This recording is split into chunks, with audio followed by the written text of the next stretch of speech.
जयकारा बागड़ गद्दी दा बोलो सच्चे दरबार की जय। ये टॉपिक्स इस चैप्टर के अंदर हैं। ये टॉपिक 4 हैं जो मैं साथ के साथ लिखूंगा, क्योंकि ये 3 चैप्टर आपके लिए सबसे ज्यादा बॉटलनेक बने हुए थे। तो क्लास +2 फॉरेन एक्सचेंज और बैलेंस ऑफ पेमेंट, ये 2 चैप्टर हमारे बड़े ध्यान से हमने करने हैं और इनको बड़े तरीके से हमने स्टार्ट करना है। फॉरेन एक्सचेंज मार्केट, ठीक है जी, इसको बहुत बढ़िया तरीके से आपने स्टार्ट करना है। अब इसको करेंगे foreign exchange market, the most important chapter. और इसके अंदर से ये टॉपिक्स जो मैंने ऐसे निकाल के लिख दिए हैं, इन्हीं की कीवर्ड्स की बात करेंगे, क्योंकि 1 मार्क्स का क्वेश्चन सबसे जरूरी होगा। 4 नंबर वाला क्वेश्चन, 3 नंबर वाला क्वेश्चन नहीं हमारे लिए इतना कंपलसरी, उसमें नंबर मिल जाएगा, लेकिन एक में एक गलत हुआ तो खत्म, 0 आएगा। तो उसके लिए हमें ऐसे फ्लो चार्ट्स के साथ ये 3 चैप्टर करने पड़े, क्योंकि ASAD उन चैप्टरों में इतना नहीं है फ्लो चार्ट्स जितना इन चैप्टरों में सबसे ज्यादा है। तो चलते हैं काम की तरफ, क्यों ना इस पे 25 मिनट लगाए जाएं और इस टॉपिक को खत्म किया जाए, we go balance of payment next lecture के साथ। हाँ जी तो बड़े ध्यान से, बहुत बड़े तरीके से इस चैप्टर को स्टार्ट करते हैं। फॉरेन एक्सचेंज रेट, जिस रेट पे एक कंट्री की करेंसी के बदले में दूसरी कंट्री की करेंसी का एक्सचेंज होता है, उस एक्सचेंज रेट को हम क्या बोलते हैं? Foreign exchange rate. और जिस तरह से उसको एक्सचेंज करते हैं वह फॉरेन एक्सचेंज। कहते हैं कि भाई $1 70 का हो गया, वो 56 का हो गया, वो 80 का हो गया, मतलब हमारे इंडियन करेंसी के हिसाब से वो इतने का हो गया, उसका जो रेशो बनी उसको हम रेट बोलते हैं। और सबसे बड़ी बात, इसमें एक वर्ड आता है परचेजिंग पावर पैरिटी।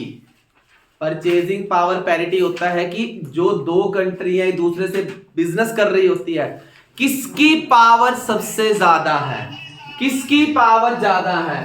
पावर उसी की ज्यादा है, पावर उसी की ज्यादा है जिस कंट्री का रिजर्व, जिस कंट्री का एक्सचेंज रेट ज्यादा है। PPP बोलते हैं, परचेजिंग पावर पैरिटी। ये आपके सिलेबस में शायद पीछे NCERT में कहीं हो, जरूर देखना। अगर नहीं है तो बस मेरी वर्ड सुन लिया, नॉलेज के लिए तैयार हो गया, बहुत बढ़िया बात है। ठीक है जी, इस चीज का आपने ध्यान रखना है। तो उसको बोल दे कि भाई सुन लेगा। हाँ जी,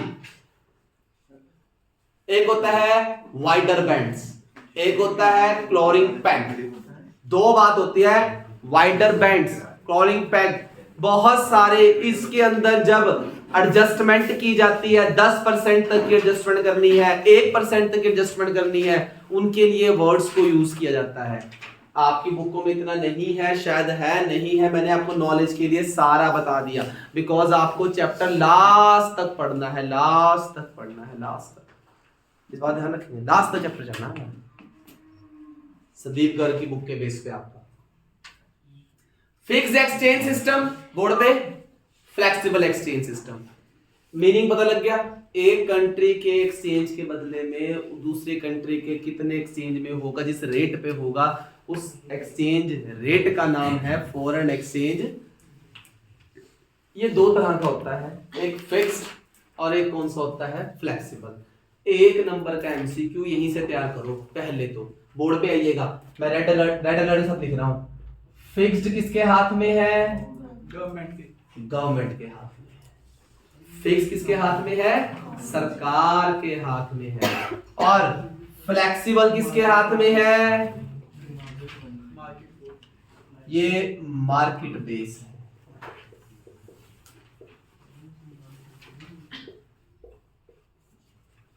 किसका बेस है ये?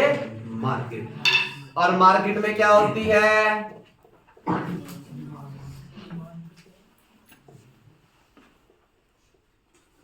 Demand and supply. Market base, market force, force word भी यूज कर सकते हैं, मार्केट फोर्सेस के बेस पे है ये टॉपिक। ये चीज आपको जरूर ध्यान रखनी है। ये चैप्टर इसी तरीके से खत्म होगा, जितना मर्जी चली जाओ, इसके ऊपर यूं चलना है। ये सबसे पहले हमारे इंडिया में थोड़ी बात करते हैं, थोड़ी हिस्ट्री को लेकर चलते हैं।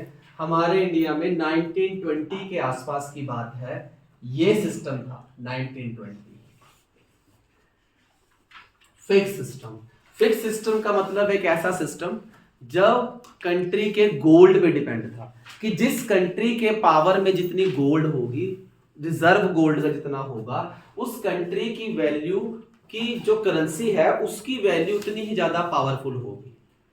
मतलब हर कंट्री की जो पावर थी उसके गोल्ड रिजर्व के बेस पे देखी जाती थी कि भाई आपके कंट्री के पास जितना गोल्ड रिजर्व होगा उसके हिसाब से आपकी कंट्री का जो करेंसी है मोबिलाइज्ड होगी और उसके बेस पे उसकी पावर को दूसरी कंट्री के साथ डिफरेंशिएट किया जाएगा। सही था, क्योंकि इसमें रिस्क नहीं था। जैसे आज आप कभी अप है, कभी डाउन है, कभी मार्केट ऊपर है, कभी नीचे है, ये नहीं था। लेकिन सबसे बड़ा इसका ड्रॉबैक ये था कि सारा काम किसने, सरकार ने रखा होता हाथ में, सरकार ने, यानी बिजनेसमैन कुछ नहीं कर सकता था। मतलब वहां पे रिस्क नहीं था। क्या नहीं था? जब रिस्क नहीं होगा तो क्या बिजनेस काम करेगा? कहते हैं नो रिस्क नो गेन। जब रिस्क नहीं होगा तो बिजनेस मस्ट प्रॉफिट जो चाहिए था वो प्रॉफिट वो नहीं कमा सकते थे। तो इसके लिए इसमें बहुत सारे ड्रॉबैक्स थे। थोड़ा सा इसको मॉडरेट किया गया। क्या किया गया? आपकी बुक्स में लिखा हुआ है। थोड़ा सा इसको मॉडरेट किया गया। वो मॉडरेट करने का जो साधन था वो था ब्रेटन वुड्स सिस्टम। कौन सा सिस्टम था? एक ब्रेटन वुड्स कॉन्फ्रेंस हुई थी, उसमें थोड़ा सा इसमें चेंज किया गया। क्या चेंज किया गया? एक तो इसके अंदर ये कहा गया कि भाई अगर आपको अपनी करेंसी में गोल्ड की एडजस्टमेंट करनी है, गोल्ड की वैल्यू को कम करना है, ज्यादा करना है, तो किसकी परमिशन लेनी पड़ेगी? IMF, इंटरनेशनल मॉनेटरी फंड, इस ऑर्गेनाइजेशन की परमिशन लेनी पड़ेगी, देन आप उसको एडजस्टमेंट कर सकते हो। नंबर 2 बात क्या कही? कहता पूरी कंट्री के जितने भी डिफरेंशिएट होगी उस कंट्री की करेंसी डिफरेंशिएट एक करेंसी से होगी, वो था आपका डॉलर। क्या था? डॉलर। कि डॉलर देखा जाएगा। और नंबर 3, डॉलर के अंदर फिक्स्ड प्रपोर्शन के ऊपर क्या रखा गया? गोल्ड रखा गया कि इतना गोल्ड इसके अंदर एडजस्टमेंट होनी चाहिए। ये 3 बातें पता होनी चाहिए। 1920 में फिक्स्ड एक्सचेंज सिस्टम आया, गोल्ड को मेन मेजर पॉइंट रखा गया, सरकार ने सारा कंट्रोल किसके हाथ में रखा? अपने हाथ में। थोड़ा सा इसमें प्रॉब्लम आई, थोड़ा मॉडर्नाइज्ड किया गया।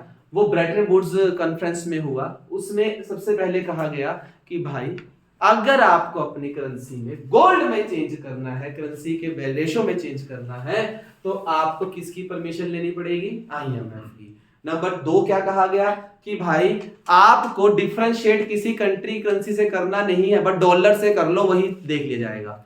तभी डॉलर जब से लेकर आज तक डॉलर के ऊपर ही पूरी इकोनॉमिक्स टिकी हुई है। नंबर 3, अगर आपका और डॉलर में एक फिक्स परसेंटेज से किसको रखा गया? गोल्ड को रखा गया। इतना परसेंटेज उसमें गोल्ड का रहेगा, ऑटोमेटिकली डिफरेंशिएट हो जाएगा। चलता रहा काम, चलता रहा। अब हमारे इंडिया में RBI आ गया, रिजर्व बैंक बनने लगे। इंडिया क्या, वर्ल्ड में सेंट्रल बैंक आने शुरू हो गए और हमारा वर्ल्ड ग्लोबलाइजेशन की तरफ चलना शुरू हो गया। जब ग्लोबलाइजेशन आना शुरू हुआ तो ट्रेड चलना शुरू हुआ। ट्रेड चलना शुरू हुआ तो रिस्क चलेगा। तो बंदा ट्रेड तभी करेगा जब 2 पैसे उसको फालतू मिलेंगे। तो वहां पे ये सिस्टम ने काम करना बंद कर दिया। इसके बाद जो नया सिस्टम आया 1970 के बाद आया, उस सिस्टम को नाम दिया गया फ्लेक्सिबल एक्सचेंज सिस्टम। ये सिस्टम कहता था ऐसे, ये देखो बोर्ड पे आ गया, मैं इधर मैंने स्पेशली लाइन छोड़ी हुई है। ये सिस्टम कहता था ऐसे कि जहां पे, वही पिछले साल भी आप चैप्टर करते थे एक, जहां पे demand supply US dollar and rate of exchange, जहां पे डिमांड सप्लाई बराबर हो जाएगी वहीं पे आके रेट फिक्स हो जाएगा। जैसे आज सुबह 10 बजे मार्केट खुली यहां था, शाम को मार्केट देखी डिमांड कम है, सप्लाई क्या है, ज्यादा है, तो डाउन आ जाएगा। अगर देखा जाए तो सप्लाई कम है और डिमांड क्या है, ज्यादा है, तो रेट क्या हो जाएगा, बढ़ जाएगा। यानी पर मिनट पर आवर रेट में फ्लक्चुएशन होता रहता था। इस फ्लक्चुएशन के लिए ही वर्ड यूज किया गया, कौन सा, फ्लेक्सिबल एक्सचेंज सिस्टम, जो आज हमारे इंडिया में है। और इसी वजह से आज कई तो लाखोंपति हैं, कई करोड़ोंपति हैं, कोई बिल्कुल नीचे चला जाता है। तो ये रिस्क है, जहां रिस्क है वहीं आज बिजनेस है। तो ये फ्लेक्सिबल, ये डायरेक्ट क्वेश्चन नहीं आता, मोस्टली नहीं आता, लेकिन आपको ज्यादातर क्वेश्चन आता है फिक्स्ड और फ्लेक्सिबल में डिफरेंस। आपकी बुक के अंदर डिफरेंस है और वो डिफरेंस हर चीज क्लियर कर रहा है। फिक्स्ड और फ्लेक्सिबल में जो डिफरेंस है, हम वीडियो के बाद थोड़ा सा उसको डिफरेंस को भी पढ़ेंगे। तो फिक्स्ड और फ्लेक्सिबल में जो डिफरेंस है वो हर चीज क्लीन कर देता है आपकी। और वही आपको एक नंबर में एमसीक्यू आ जाएगा कि भाई रिस्क में काम करना अच्छा लगता था या रिस्क होना चाहिए, तो कौन सा सिस्टम है वो?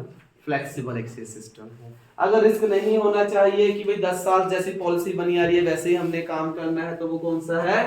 फिक्स्ड एक्सचेंज सिस्टम है। कौन सा सिस्टम है?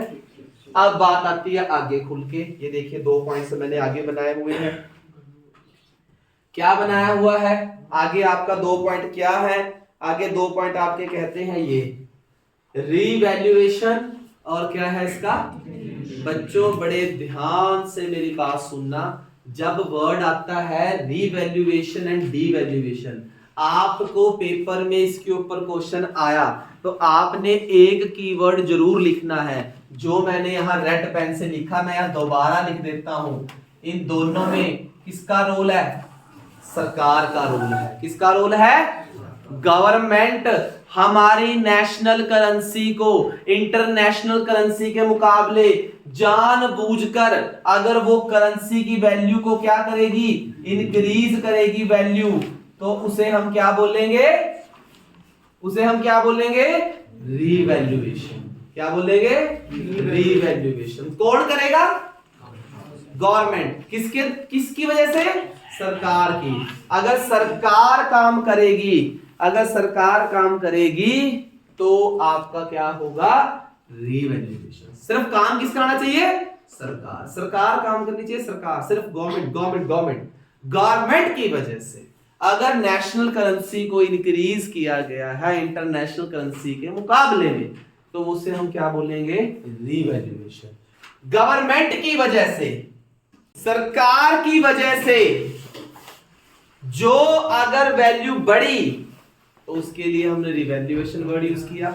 अगर गवर्नमेंट की वजह से हमारी जो वैल्यू है डिक्रीज हो गई, वैल्यू इंडियन करेंसी, स्पेशली देता हूं इंडियन करेंसी, तो उसे हम बोलेंगे डीवैल्यूएशन। गवर्नमेंट वर्ड यूज कर रहा हूं मैं स्पेशल, सरकार। अगर वर्ड आएगा बच्चों असर्शन, रीजन, एमसीक्यू कुछ भी हो, अगर वर्ड आए ऐसे सरकार की वजह से ये काम होगा, तो आप वहां पे अगर वो हमारे देश की करेंसी की वैल्यू बढ़ेगी उसके लिए रीवैल्यूएशन, अगर कम हो जाएगी तो डीवैल्यूएशन। बढ़ेगी रिवैल्यूएशन, कम होगी डीवैल्यूएशन। कीवर्ड पेपर में अंडरलाइन किया जाएगा। कौन काम करेगा? गवर्नमेंट तैयार करेगी। कौन तैयार करेगी? गवर्नमेंट की वजह से, गवर्नमेंट की किसी भी काम की वजह से गवर्नमेंट जो काम करेगी, हमारे गवर्नमेंट के साथ जो काम होगा वो है आपका रिवैल्यूएशन या devaluation. Assertion, reason, 1 marks MCQ कैसे भी आ जाए। आगे जी बात समझ। चलते हैं दूसरी बात। अब यहां पे काम है इसका, ये देखो मैंने एरो दे रखा है, यहां पे काम है इन दोनों का। जब बात आए कि भाई मार्केट फोर्स की वजह से कुछ काम हुआ है या डिमांड कम ज्यादा हो गई, अगर हमारी इंडियन करेंसी की वैल्यू हो गई इंक्रीज और डॉलर हो गया डिक्रीज, उसके लिए जो वर्ड यूज किया जाएगा वो क्या होगा? Currency appreciation. कहते हैं कि भाई पहले जो डॉलर था 70 रुपए का था, आज वो डॉलर 65 रुपीस का हो गया, तो इसका मतलब हुआ कि भाई आज हमारा रुपया क्या हो गया? महंगा हो गया और डॉलर हो गया सस्ता। इसके लिए जो वर्ड यूज किया जाएगा वो क्या होगा? Currency appreciation. वैल्यू उनकी डिवैल्यूड होगी, नीचे जाएगी उनकी करेंसी। तो बात स्टार्ट करती। हाँ जी करेंसी एप्रिसिएशन, हमें अपनी करेंसी देखनी है, बस सीधी सी बात, हम अपना देखेंगे, हम अपना देखेंगे, इस चीज का ध्यान रखें। अगर हमें लगा इंडियन रुपी से डॉलर ज्यादा आ रहा है, एप्रिसिएशन। अगर हमें लगा इंडियन रुपी से डॉलर कम आ रहा है, डेप्रिसिएशन। लेकिन पेपर में 1 मार्क्स का एमसीक्यू कैसे आता है, वो सारों को पता है कि सीबीएसई वाले इंडियन रुपी देख रहे होते हैं बच्चे, लेकिन वहां पे ना यूएस डॉलर और यूरो ऐसा कुछ आ जाता है। वो फिर तो क्या पूछते हैं कि डॉलर के लिए बताओ ये एप्रिसिएशन है डेप्रिसिएशन है। तो आपने जिस चीज के लिए वो पूछेगा, और ऐसे इंडियन रुपी में आता है, इंडियन रुपी दे रखा होगा, डॉलर दे रखा होगा, और वो इंडियन रुपी के बारे में नहीं पूछते, वो डॉलर बारे में पूछते हैं कि डॉलर बताओ फिर एप्रिसिएशन है डेप्रिसिएशन है। इसका एक रामबाण इलाज है, जिस चीज के बारे में पूछेंगे वो हमारे देश की करेंसी है, बस जिस चीज के बारे में, जिस करेंसी के बारे में वो बात करेंगे वही हमारी करेंसी है। चाहे वो डॉलर की बात करेंगे, चाहे वो यूरो की बात करेंगे, चाहे पाउंड की बात करेंगे, चाहे इंडियन करेंसी की बात करेंगे। बट हम एग्जांपल में सिर्फ इंडियन करेंसी लेके चल रहे हैं, लेकिन मैंने आपको नॉर्मल से एक बात बताई है, वहां पे वो किस मर्जी की बात करें, हमने हमने हमने बस जिसकी वो बात करेंगे वो हमारे देश की करेंसी होगी। वो कहेगा डॉलर 50 रुपए था पहले और यूरो 80 था, 80 में 50 कितना था, अब यूरो 65 देने पड़ते हैं और डॉलर आ जाते हैं 85। तो यूरो के लिए क्या है, वो एप्रिसिएशन है, और डॉलर के लिए क्या है, वो डेप्रिसिएशन है। वो डिपेंड करेगा वो किसके बारे में पूछ रहा है। आपका 1 नंबर नहीं, इससे 3 नंबर भी जा सकते हैं, क्योंकि इसके बेस पे क्या बनने हैं, डायग्राम बनने हैं। तो आपको ये सबसे बड़ी बात ध्यान रखनी है, किसका पूछेगा। कंपलसरी नहीं होता कि वो हमेशा इंडियन रुपी के बारे में बात करेगा, ऐसा कभी नहीं होता। तो इस चीज का आपने ध्यान रखना है, इसको है एप्रिसिएशन। अगर हमारी करेंसी की वैल्यू इंक्रीज हो और डॉलर डिक्रीज हो, उसे हम क्या बोलते हैं, एप्रिसिएशन। पहले बातें बता रहा हूं क्योंकि मैंने ये जगह रखी हुई है, यहां मैं आपको मेन बेसिक पॉइंट बताऊंगा इसका, इसके डायग्राम के साथ। हाँ जी, डेप्रिसिएशन सारा मार्केट फोर्स है, रुपया गया डिक्रीज और डॉलर गया इंक्रीज। अगर रुपया गया हमारा डिक्रीज और डॉलर गया हमारा इंक्रीज, तो ये कौन सा है आपका, करेंसी डेप्रिसिएशन। बोर्ड पे ध्यान देंगे, यूएस डॉलर पहले 70 का था, अब वही यूएस डॉलर 80 रुपए का हो गया। तो ये हमारी करेंसी का बुरा हाल है, ये हमारी करेंसी का डेप्रिसिएशन है, ये हमारी करेंसी का डेप्रिसिएशन। वो 70 से अब हमें कितने का मिल रहा है, 80 रुपए का मिल रहा है, तो ये हमारी करेंसी का डेप्रिसिएशन है। इस चीज का ध्यान रखना है, क्या है ये, डेप्रिसिएशन। छोटी छोटी बातें हैं, बस आपको मैंने एक रामबाण बता दिया, एक रामबाण सिर्फ, और एक रामबाण। जिस कंट्री की एप्रिसिएशन डेप्रिसिएशन पूछेगा, आपने उसी को मेन फोकस पे रखना है, वही हमारी देश की करेंसी होगी। बस इस चीज का आपने जरूर ध्यान रखना है। तो इसके डायग्राम के ऊपर हम बात कर रहे हैं, तो इसके डायग्राम के ऊपर हम देखते हैं। मैं आपको पूरी बात बताता हूं डायग्राम की, ये देखिएगा। तो और इन्हीं से हम एक छोटा सा पॉइंट क्लियर कर देंगे आपका। देखिए मैंने 4 बॉक्स बनाए हैं, ये देखिए, और इन 4 बॉक्सों के ऊपर हम बात करते हैं। सबसे पहले ये देखिएगा, बोर्ड पे ध्यान दीजिए सब बच्चे। 0xy, यहां पे आएगा रेट ऑफ एक्सचेंज, यहां पे आएगा डिमांड सप्लाई यूएस डॉलर। अगर हम सप्लाई में चेंज करेंगे तो जो डिमांड को बताएंगे, डिमांड में चेंज करेंगे तो सप्लाई फोकस पे रखेंगे। बोर्ड पे ध्यान दीजिए, बोर्ड पे डिमांड और ये क्या है, सप्लाई। एक ये रेट फिक्स होता है, एक ये रेट हमारा यहां पे फिक्स होता है। इस रेट पे एक बात होती है, आज ये रेट आज मिल रहा है।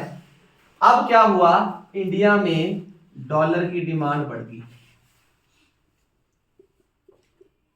डॉलर की डिमांड बढ़ने से हम ए पॉइंट से कहां शिफ्ट हो गए, बी पॉइंट पे चले गए। डॉलर की डिमांड इंक्रीज हो गई। अगर डॉलर की डिमांड इंक्रीज हो गई तो ये देखिए उसका रेट भी क्या हो गया, इंक्रीज हो गया। ये देखिए वो R से R1 पे शिफ्ट हो गया और उसकी सप्लाई इंक्रीज होना शुरू हो जाएगी आने वाले टाइम में, ताकि वो इक्विलिब्रियम लेवल पे पहुंच जाए। इससे रेट बढ़ेगा। क्या बढ़ेगा, रेट। तो एक बात आपने सीख ली कि अगर डॉलर की डिमांड इंक्रीज हो तो हमारा जो रुपीज है वो क्या होगा, डेप्रिसिएशन। डॉलर की डिमांड इंक्रीज होने से हमारा रुपीज क्या हो गया, डेप्रिशिएट हो गया। अब उल्टा देखिए,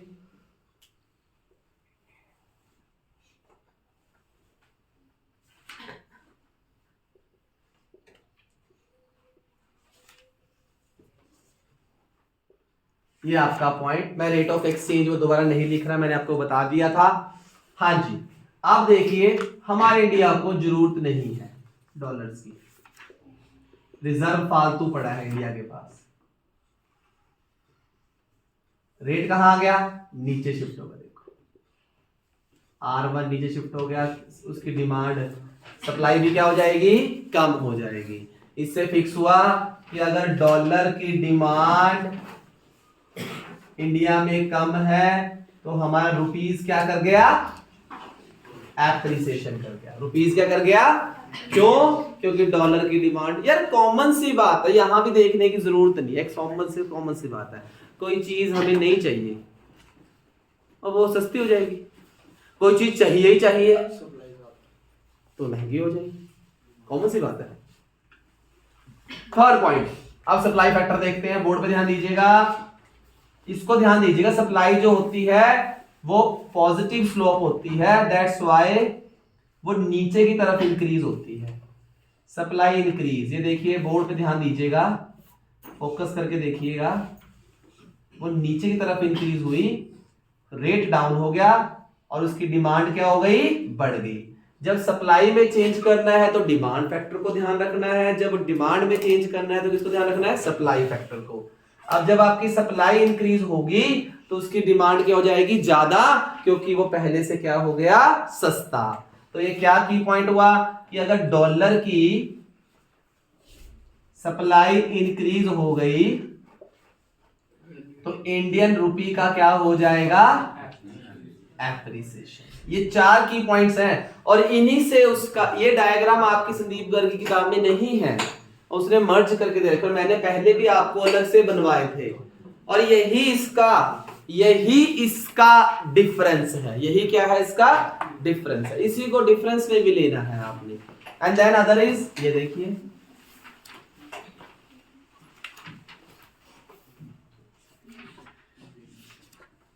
डिमांड और ये क्या है, सप्लाई।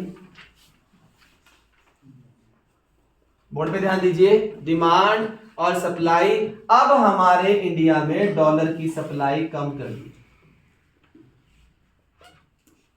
कॉमन सी बात है, सप्लाई कम होगी, ऊपरी तरफ जाएगी और रेट उसका बढ़ जाएगा, रेट इंक्रीज मार जाएगा, वो R से R1 ऊपर चला जाएगा और उसकी डिमांड क्या हो जाएगी, कम हो जाएगी। तो कहने का मतलब हुआ जब हमारे इंडिया में सप्लाई डिक्रीज होगी तो रुपीस का क्या हो जाएगा, डेप्रिसिएशन। क्या हो जाएगा, रुपीस का क्या हो जाएगा, डेप्रिसिएशन। तो आपको इन सारी बातों की एक बात ये रही कि भाई डिमांड इंक्रीज होगी और अगर सप्लाई इंक्रीज हो, डिमांड डिक्रीज हो और सप्लाई डिक्रीज हो, ये 4 फैक्टर हो गए ना। तो इनमें क्या होगा, जब डिमांड इंक्रीज होगी डॉलर की डिमांड क्या है, इंक्रीज है, डॉलर की डिमांड क्या हो गई, इंक्रीज। डॉलर की डिमांड अगर इंक्रीज है तो हमारा रुपीज डाउन। सप्लाई, डॉलर की सप्लाई अगर इंक्रीज है तो हमारा रुपीज अप। ये कुछ साइंस है, बस कॉमन सी चीजें हैं ये तो। ऐसे ही डॉलर की डिमांड अगर कम है तो हमारा रुपीज अप और सप्लाई अगर उसकी कम है तो हमारा रुपीज डाउन, क्योंकि हमें डॉलर की सप्लाई चाहिए और डॉलर हमारे इंडिया में उतना नहीं है, तो कॉमन सी बात है उसका रुपया क्या जाएगा, हमारा डाउन जाएगा, क्योंकि हमें उसको खरीदने की नीड है और हम उसे ज्यादा पैसे देंगे क्योंकि हमें उसकी जरूरत है। जैसे आज पाकिस्तान को जरूरत है, उनकी करेंसी फुल्ली डेप्रिशिएट हो गई और उनका डॉलर वहां पे बहुत ज्यादा रेट से एप्रिशिएट हो गया। तो जब ऐसा होता है वहां पे ये चीज है, उनकी डिमांड उनकी ज्यादा है और सप्लाई क्या है, कम। तो ये जब चीज होती है तो वो डेप्रिशिएट करती है और आपने अपनी करेंसी को ध्यान में रखना है कि आपकी करेंसी क्या है। जिसको पूछेगा जब ये सारी बात हो जाती है, ये देखो छोटा सा पॉइंट छूटा हुआ है, बीच में पेज है, जब ये सारी बात हो जाती है तो ये कौन कर रहा है सारा काम। आप ये उसमें पढ़ चुके हैं, बिजनेस में पढ़ा था हमने, foreign exchange, stock exchange market, वो तो शेयर्स की बात हो रही थी। अब फॉरेन एक्सचेंज मार्केट, जहां पे वर्ल्ड की करेंसियों का एक्सचेंज होता है, उस मार्केट का नाम क्या है, फॉरेन एक्सचेंज मार्केट। जहां पे वर्ल्ड की सभी करेंसियों का एक्सचेंज होता है, उस करेंसी, हर कंट्री की करेंसी वहां प्रोवाइड है, हर कंट्री करेंसी के बदले में आपको लोन मिलेगा, उसका नाम है फॉरेन एक्सचेंज रेट। कौन सा रेट, फॉरेन एक्सचेंज रेट। इसके काम, इसके बहुत सारे काम हैं। ये बहुत बढ़िया, एक बहुत अच्छी मार्केट है जो पूरे वर्ल्ड के ट्रेड को आज कर रही है। वर्ल्ड के ट्रेड के लिए क्या चाहिए, एक्सपोर्ट इंपोर्ट करने के लिए डॉलर्स चाहिए, उनके कंट्री की करेंसी चाहिए। तो ये सारा का सारा काम आपका इसके बीच में आता है, फॉरेन एक्सचेंज। इसका सबसे पहला काम, बोर्ड पे ध्यान देंगे, सबसे पहला काम है ट्रांसफर फंक्शन। क्या करना है, ट्रांसफर। एक कंट्री की करेंसी की परचेजिंग पावर को दूसरी कंट्री की परचेजिंग पावर में क्या करना है, ट्रांजैक्ट करना है, ट्रांसफर फंक्शन है। जैसे कि बिल ऑफ एक्सचेंज, ड्राफ्ट लेना, कि भाई अमेरिका के लिए इंडिया कुछ कर रहा है तो इंडियन रूपी हमें वहां देके इतने ही डॉलर मिलेंगे ताकि वो एक्सचेंज हो सके, वहां पे जाके ट्रांसफर फंक्शन कर सके। ठीक है जी।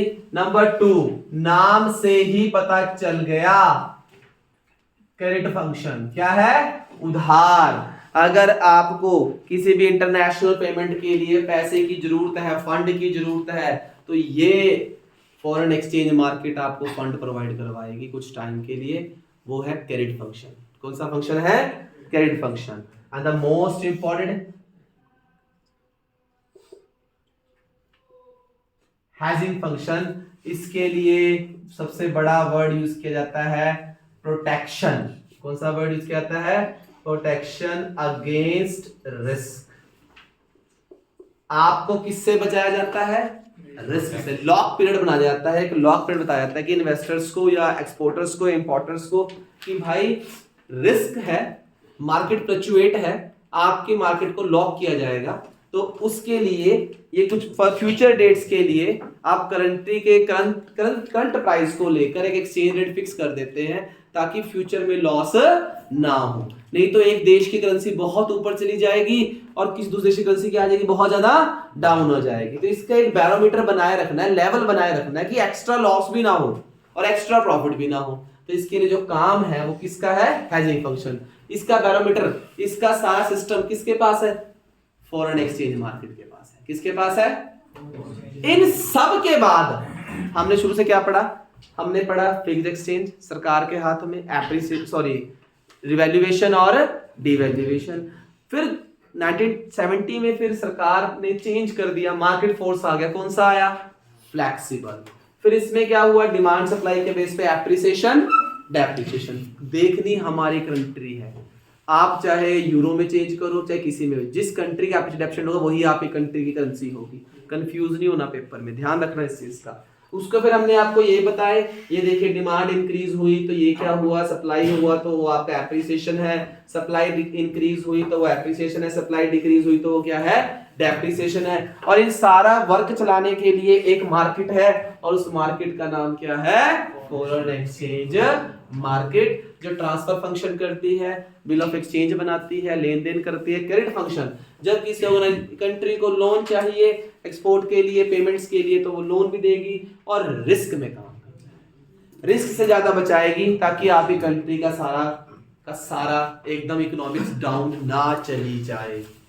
इसके बीच में हमने एक बात पढ़ी थी, याद है?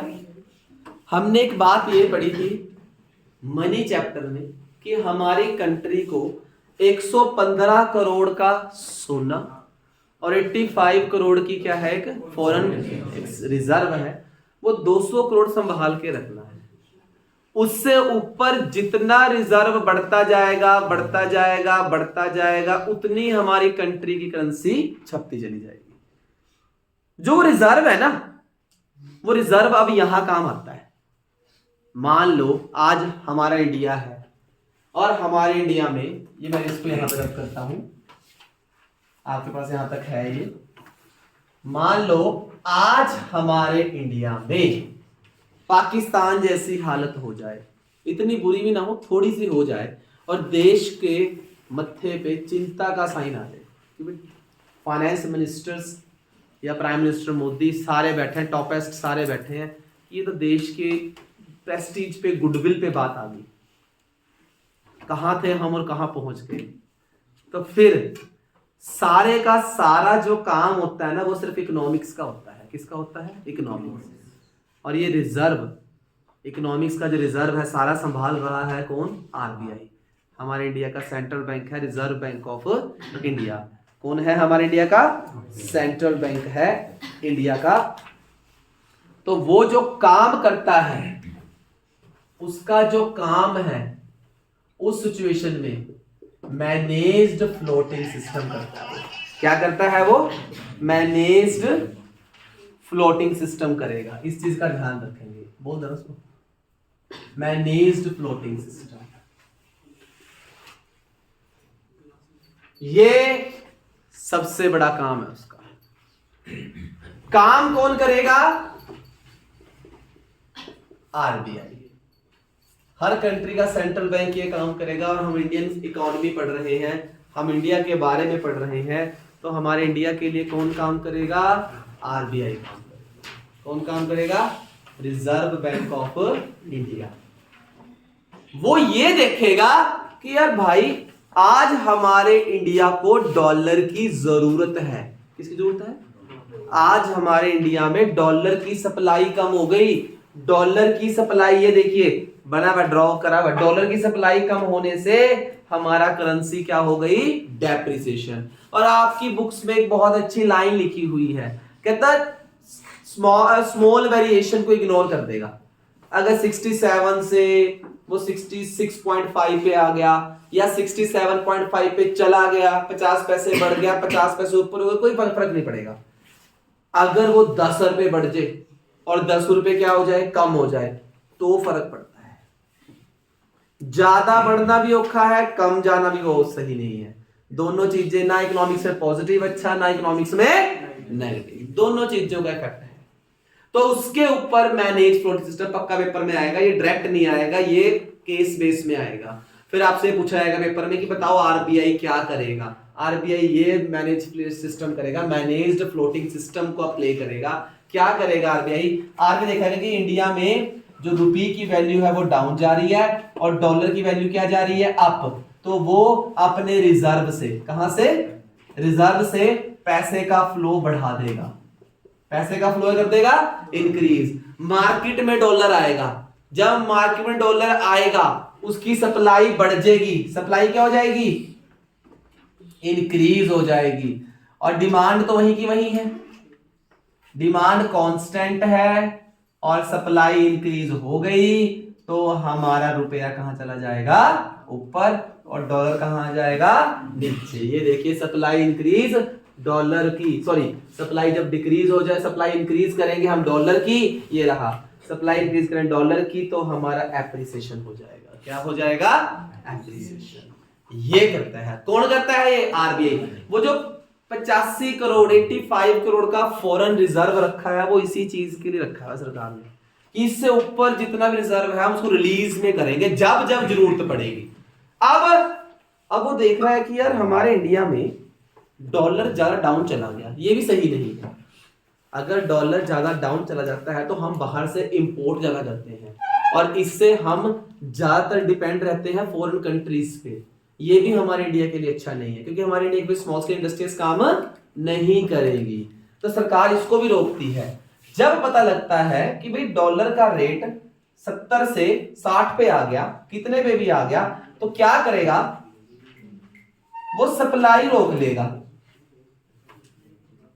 और डॉलर जितना भी है मार्केट में वो सारा पिक कर लेगा, मोस्टली पिक कर लेगा, अपने रिजर्व में डाल देगा, रिजर्व पिक कर लेगा। जो मार्केट में डॉलर फ्लो हो रखा है उसको पिक कर लेगा, सारा वापस खींच लेगा। इससे क्या होगा, डॉलर की सप्लाई क्या हो जाएगी, कम, और इसकी डिमांड क्या हो जाएगी, ज्यादा। इससे हमारी रुपीस का क्या हो जाएगा, डेप्रिसिएशन।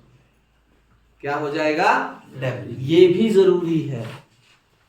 ये सारे का सारा रोल किसका है, आरबीआई। आरबीआई एक मैनेज्ड फ्लोटिंग सिस्टम चलाता है, उसके हाथ में ही है डॉलर के रेट के वेरिएशन को कम ज्यादा करना। पूरा कम ज्यादा नहीं कर सकता, वो मार्केट फोर्स पे ही है, लेकिन अगर थोड़ा बहुत अगर उसमें चेंज करना है, वो चेंज किसके हाथ में है, आरबीआई। मैनेज्ड फ्लोट मतलब थोड़ा बहुत लिटिल बिट चेंज वो थोड़ा बहुत कर सकता है, पूरे मार्केट को नहीं ला सकता। वो जितना उसके पास रिजर्व उसके हिसाब से उतना काम करता है, एक कंट्री के मोस्टली गुडविल के उसके ट्रस्ट को बनाए रखने के लिए। ये काम सिर्फ किसका है, इस चीज का है। ठीक है जी, आपने ध्यान रखना है, मैनेज्ड फ्लोटिंग सिस्टम। उसके बाद कुछ छोटे छोटे की पॉइंट्स है इस चैप्टर के अंदर। पहला पॉइंट ये है और दूसरा पॉइंट है ये, मार्केट दो तरह की होती है बच्चों। एक होती है स्पॉट मार्केट। कितनी क्या होती है, स्पॉट मार्केट मतलब होता है ऑन द स्पॉट, जो आज रेट है उसी चीज पे ट्रेडिंग होगी, उसी प्राइस पे ट्रेडिंग होगी। इस टाइम क्या रेट है जी, इस टाइम जी 56 रुपए है जी, बस अभी ट्रेडिंग शुरू कर 56 रुपए के रेट पे, तो उसको है ऑन द स्पॉट। दुकान पे जाते हैं, कितने का दिया जी सोना, जी आज रेट चल रहा है 55,000 56,000 56 चल रहा है, चल यार 2 तोड़े दे, आज मुझे 2 तोड़े का कुछ बनवाना है, वो ऑन द स्पॉट है। हाँ जी, अब हम गए, कितना चल रहा है आज, 56 चल रहा है, यार मुझे ना 6 महीने में जरूरत है, अगर आज के रेट बुक कर दे, ताकि 6 महीने हमें पता कि लिटिल वेरिएशन आएगा तो रेट बढ़ सकता है। तो ठीक है जी, कैरी फॉरवर्ड या उसको बोलते हैं फॉरवर्ड मार्केट। क्या बोलते हैं, फॉरवर्ड। और ये किसके लिए होती है, हम सिर्फ रिस्क को अवॉइड करने के लिए काम करते हैं। किसके लिए, रिस्क को अवॉइड करने के लिए, ताकि कल स्पेकुलेशन, उस सट्टे के उस रिस्क से बचा जा सके। इसके लिए जो काम होता है वो फॉरवर्ड मार्केट का है। किस मार्केट का है, फॉरवर्ड। तो ये बहुत जरूरी चीज है ये भी। अब एक क्वेश्चन और, छोटी बातें हैं। हम तीसरा टॉपिक,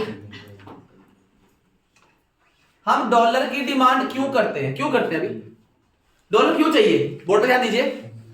डॉलर क्यों चाहिए, सबसे पहला डॉलर चाहिए कोई चीज को बाहर से इंपोर्ट करने के लिए, यस या नो, हम देख ले।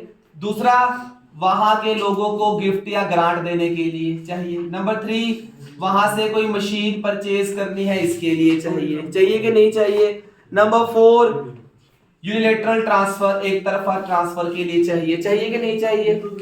ठीक है, सप्लाई, फिर क्वेश्चन आता है सप्लाई। मैं ये फटाफट बता रहा हूं क्योंकि ये बुक में भी है और ये इजी टॉपिक है। सप्लाई, डॉलर की सप्लाई कहां से होगी, जब टूरिज्म यहां पे आएंगे, जब हम बाहर से एफडीआई होगा, फॉरेन डायरेक्ट इन्वेस्टमेंट। नंबर 3, जब बाहर एक्सपोर्ट होगा, चीज जाएगी, डॉलर कहां आएगा, इंडिया में।